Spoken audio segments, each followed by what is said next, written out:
Volleyball प्रतियोगिता चाहिँ कहिलेदेखि सुरु भएको थियो दाइ? थियो हैन, आजैदेखि स्टार्ट हो। एकदम राम्रो भइरहेछ। आई होप हजुर सन्चै होला, म नि आरामै छु। देख्न सक्नुहुन्छ गाइज, हाम्रो चाहिँ गौडी चौराहा देख्न सक्नुहुन्छ। यहाँनिर चाहिँ सुनगामा मोन्टेसरी स्कुल देख्न सक्नुहुन्छ। यहाँ चाहिँ हाम्रो ओडा स्तरीय भलिबल म्याच भइरहेको छ। लोकेसन रहेको छ गोदावरी नगरपालिका ओडा नम्बर 6 र 7 को बिचमा। देख्न सक्नुहुन्छ हाम्रो गौडी चौराहाको ठ्याक्क मोन्टेसरी ठ्याक्क सुनगामा मोन्टेसरी स्कुलको आगमनमा भइरहेको छ। देख्न सक्नुहुन्छ उहाँ चाहिँ हाम्रा दाजुभाइ तथा दिदीबहिनीहरू सबै हेर्न अनि खेल्न आउनु भएको छ। देख्न सक्नुहुन्छ गाइस, आज चाहिँ पहिलो म्याच हो हैन, ओडा नम्बर 3 र ओडा नम्बर 6 को है। देख्न सक्नुहुन्छ म्याच भइरहेको छ। अहिले ट्याक्क हजुरलाई समय बताउन गइरहेको छु। ट्याक्क 11:23 भयो। देख्न सक्नुहुन्छ।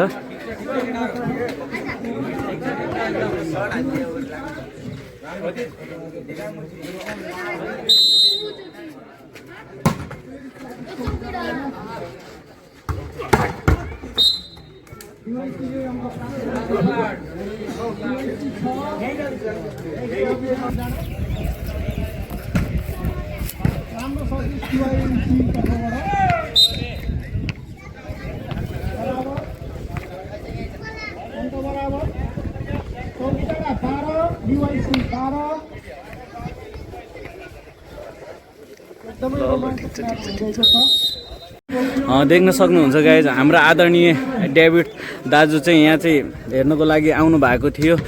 मैले चाहिँ धेरै कुरा जानकारी चाहिँ पाएको छैन। दाइ मार्फत केही कुराहरू हजुरहरू जान्न सक्नुहुन्छ।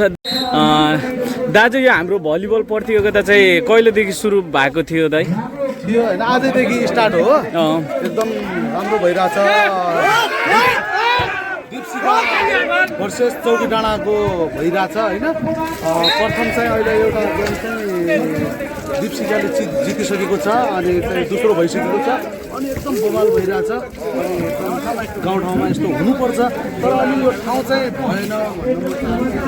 तैपनि हाम्रो गरिरहेछन् दीर्घबहादुर साउदजीले अलिकति केही भए पनि गरिरहेछन्। अनि केही कुरा हाम्रो यहाँ गुरुले राख्नुहुन्छ। हाम्रो गाउँठाउँमा यस्तो भलिबल फुटबलहरू यस्तो प्रतियोगिता भयो भने युवाहरू पनि आकर्षित हुन्छन्। त्यसैले गर्दा प्रत्येक वर्ष आयोजना गरे चाहिँ यसपालि पनि यो दीपशिखा डान्स क्लब र वडाको समन्वयमा यो भलिबल प्रतियोगिता सुरु भइरहेछ। रमाइलो भइरहेछ। अनि